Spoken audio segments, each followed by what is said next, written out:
ನಮಸ್ಕಾರ. ಕನ್ನಡ ಒನ್ನಿಗೆ ಸ್ವಾಗತ. ನಾನು ಭಾಗ್ಯನಾರಾಯಣ ಬೊಗವರಪು.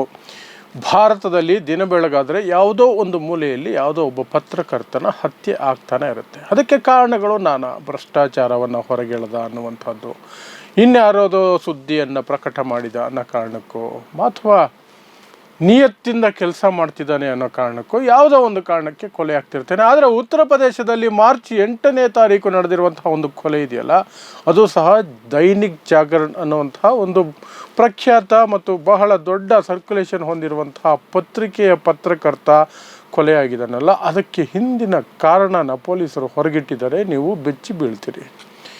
ಒಂದು ದೇವಸ್ಥಾನ, ಆ ದೇವಸ್ಥಾನದಲ್ಲಿ ಒಬ್ಬ ಅರ್ಚಕ, ಆ ಅರ್ಚಕ ಅಪ್ರಾಪ್ತ ಬಾಲಕನ ಜೊತೆ ಲೈಂಗಿಕ ಕ್ರಿಯೆಯಲ್ಲಿ ತೊಡಗಿರಬೇಕಾದ್ರೆ ಈ ಪತ್ರಕರ್ತ ನೋಡಿಬಿಡ್ತಾರೆ. ಪತ್ರಕರ್ತ ಅದು ನೋಡಿದ ಮೇಲೆ ತನ್ನ ಮಾನ ಹೋಗುತ್ತೆ, ತನಗಿರುವ ಗೌರವ ಹೋಗುತ್ತೆ, ತನ್ನ ಸಂಪಾದನೆ ಹೋಗುತ್ತೆ ಅಂತ ಹೆದರುವಂತಹ ಅರ್ಚಕ ಸುಪಾರಿ ಕೊಟ್ಟು, 4 ಲಕ್ಷ ರೂಪಾಯಿ ಸುಪಾರಿ ಕೊಟ್ಟು ಆ ಪತ್ರಕರ್ತನನ್ನು ಕೊಲೆ ಮಾಡಿಸ್ತಾನೆ. ಇದು ಉತ್ತರ ಪ್ರದೇಶದಲ್ಲಿ ನಡೆದಿರುವಂತಹ ಲೇಟೆಸ್ಟ್ ಘಟನೆ, ಮಾರ್ಚ್ 8ನೇ ತಾರೀಕು ನಡೆದಿರೋದು. ಸೊ ಏನಿದು ಘಟನೆ, ಸಂಪೂರ್ಣವಾಗಿ ವಿವರಗಳನ್ನು ನೋಡೋದಾದರೆ, ಉತ್ತರ ಪ್ರದೇಶದ ಸೀತಾಪುರ್ನಲ್ಲಿರುವಂತಹ ಕರೇದೇವ್ ಬಾಬಾ ಟೆಂಪಲ್ ಅನ್ನುವಂತಹ ಒಂದು ದೇವಸ್ಥಾನ. ಆ ದೇವಸ್ಥಾನದಲ್ಲಿ ಸಹಾಯಕ ಅರ್ಚಕನಾಗಿ ವಿಕಾಸ್ ರಾಥೋರ್ ಅಲಿಯಾಸ್ ಬಾಬಾ ಶಿವಾನಂದ್ ಅನ್ನುವಂಥವನು ಕೆಲಸ ಮಾಡ್ತಿರ್ತಾನೆ.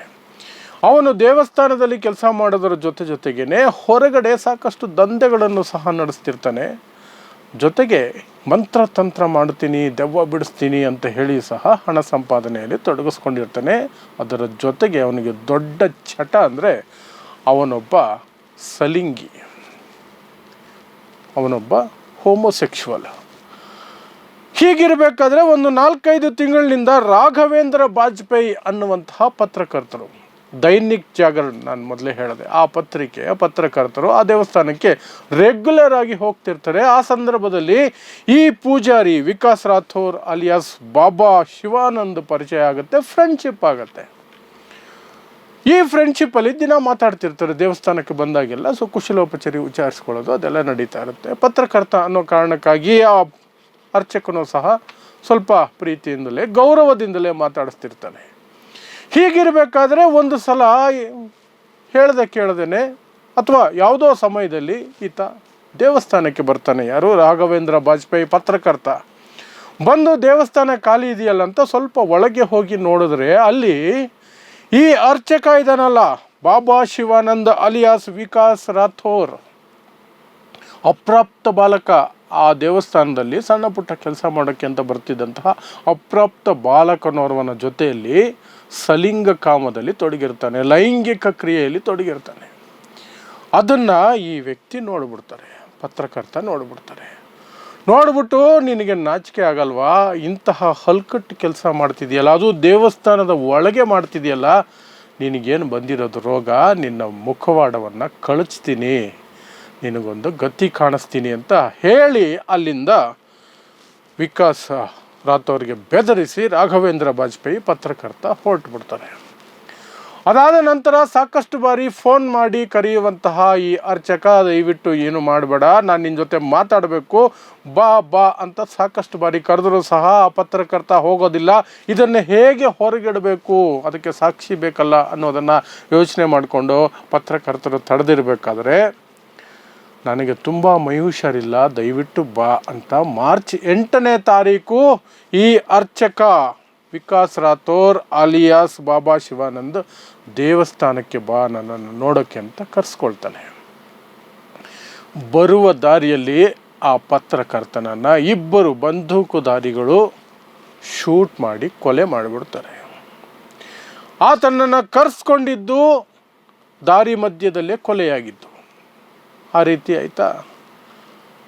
ಆ ಪತ್ರಕರ್ತನ ಕುಟುಂಬ ಪೊಲೀಸರಿಗೆ ಹೇಳುತ್ತೆ, ಇದರ ಹಿಂದೆ ನನ್ನ ಮಗ ಅಥವಾ ನನ್ನ ಗಂಡ, ಹೆಂಡತಿ ಸಹ ಹೇಳ್ತಾಳೆ, ಇತ್ತೀಚೆಗೆ ಕೆಲವು ಭ್ರಷ್ಟಾಚಾರ ಪ್ರಕರಣಗಳನ್ನು ಹೊರಗೆ ತಂದಿದ್ರು.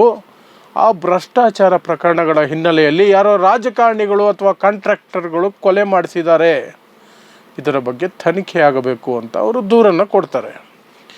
ಪೊಲೀಸರು ಇದನ್ನು ಸೀರಿಯಸ್ ಆಗಿ ತೆಗೆದುಕೊಳ್ಬೇಕಾಗತ್ತೆ. ಯಾಕಂದರೆ ಇಡೀ ಪತ್ರಕರ್ತರ ವರ್ಗ ಸರ್ಕಾರದ ವಿರುದ್ಧ, ಯೋಗಿ ಆದಿತ್ಯನಾಥ್ ಸರ್ಕಾರದ ವಿರುದ್ಧ ಪ್ರತಿಭಟನೆಗಳನ್ನು ಮಾಡೋದಕ್ಕೆ ಆರಂಭಿಸ್ತಾರೆ. ಯಾಕಂದರೆ ಒಂದು ಪತ್ರಕರ್ತನ ಕೊಲೆಯಾಗಿದೆ, ಅದು ಸಹ ತುಂಬ ಫೇಮಸ್ ಆಗಿರುವಂತಹ ದೈನಿಕ್ ಜಾಗರಣ ಅನ್ನುವಂತಹ ಪತ್ರಿಕೆ ಅದರದ್ದು ಚಾನಲ್ಲು ಇದೆ, ಪತ್ರಿಕೆಯೂ ಇದೆ. ಆ ಚಾನಲ್ಲು ಮತ್ತು ಪತ್ರಿಕೆ ಸಹ ದಿನ ಬೆಳಗಾದರೆ ಪ್ರಶ್ನೆ ಮಾಡ್ತಿರುತ್ತೆ, ಸರ್ಕಾರನ ಮುಜುಗರ ಆಗ್ತಿರುತ್ತೆ ಯೋಗಿ ಆದಿತ್ಯನಾಥ್ ಅವರ ಸರ್ಕಾರಕ್ಕೆ.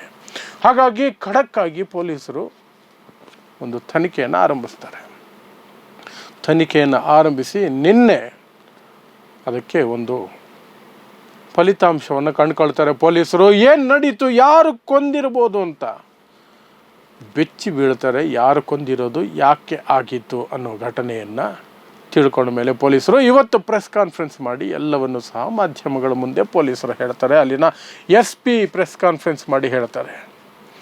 ಯಾಕೆ ನಡೀತು ಅಂದರೆ, ಈ ಅರ್ಚಕ ಇದ್ದಾನಲ್ಲ, ಇವನು 4 ಲಕ್ಷ ರೂಪಾಯಿ ಸುಪಾರಿ ಕೊಟ್ಟು ಈ ಪತ್ರಕರ್ತ ರಾಘವೇಂದ್ರ ಬಾಜಪೇಯಿಯನ್ನು ಕೊಲೆ ಮಾಡಿಸಿರ್ತಾನೆ.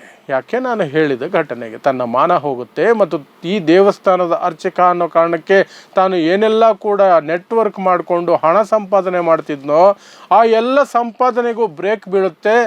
ಹಾಗಾಗಿ ಈ ಪತ್ರಕರ್ತನನ್ನು ಬದುಕೋಕ್ಕೆ ಬಿಡಬಾರ್ದು ಅಂತ ನಿರ್ಧರಿಸಿ ಇಬ್ಬರು ವಿಕಾಸ್ ರಾಥೋರ್ ಇಬ್ಬರನ್ನ ಕರೆಸಿ ಸುಪಾರಿಯನ್ನು ಕೊಡ್ತಾನೆ. ಆ ಇಬ್ಬರು ನಿರ್ಮಲ್ ಸಿಂಗ್ ಮತ್ತು ಅಸ್ಲಂ ಘಾಜಿ ಅನ್ನುವಂಥವ್ರು ಇಬ್ಬರು. ನಿರ್ಮಲ್ ಸಿಂಗ್ ಮತ್ತು ಅಸ್ಲಂ ಘಾಜಿ ಅನ್ನೋವರಿಗೆ 4 ಲಕ್ಷ ರೂಪಾಯಿ ಕೊಟ್ಟು ಇವನನ್ನು ಮುಗಿಸ್ಬೇಕು ಅಂತ.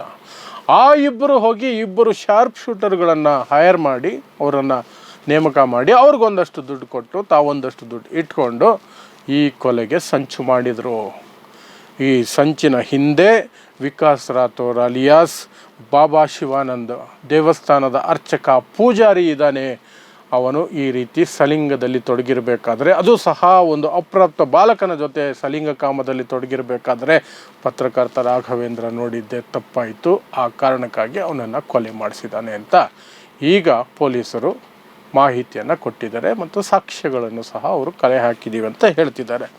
ಇದರ ನಡುವೆ ಇಲ್ಲ ಈ ಕೇಸು ಮುಚ್ಚಿ ಹಾಕೋದಕ್ಕೆ ಪೊಲೀಸರು ನಾಟಕ ಮಾಡ್ತಿದ್ದಾರೆ, ಕತೆ ಕಟ್ಟುತ್ತಾ ಇದ್ದಾರೆ.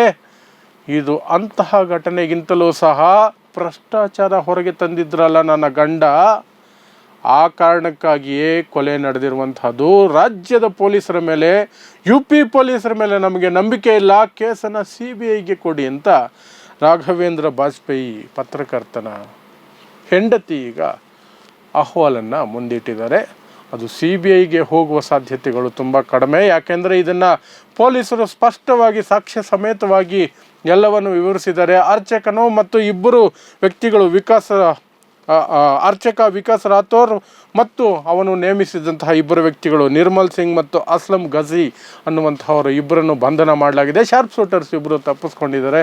ಅವರನ್ನು ಹಿಡಿಯುವ ಪ್ರಯತ್ನ ಪೊಲೀಸ್ ಮಾಡ್ತಾಯಿದೆ. ಪೊಲೀಸ್ ಕಾನ್ಫಿಡೆಂಟಾಗಿ ಹೇಳ್ತಾ ಇದೆ, ಇದು ಸಲಿಂಗ ಕಾಮದ ಚಟದಲ್ಲಿ ನರಳುತ್ತಾ ಇದ್ದಂತಹ ಅರ್ಚಕ ತನ್ನ ಮಾನ ಮತ್ತು ಸಂಪಾದನೆಯ ಮಾರ್ಗವನ್ನು ಕಾಪಾಡಿಕೊಳ್ಳೋದಕ್ಕೆ ಮಾಡಿಸಿದಂತಹ ಕೊಲೆ ಅಂತ ಅವರು ಸ್ಪಷ್ಟವಾಗಿ ಹೇಳ್ತಾ ಇದ್ದಾರೆ. ಇದು ಉತ್ತರ ಪ್ರದೇಶದಿಂದ ವರದಿಯಾಗ್ತಿರುವಂತಹ ಒಂದು ಪತ್ರಕರ್ತನ ಹತ್ಯೆಯ ದಾರುಣ ಕಥೆ. ನೋಡ್ತಾ ಇರಿ ಸಮಾಜಕ್ಕಾಗಿ ಕನ್ನಡ 1 ನ್ಯೂಸ್. ನಮಸ್ಕಾರ.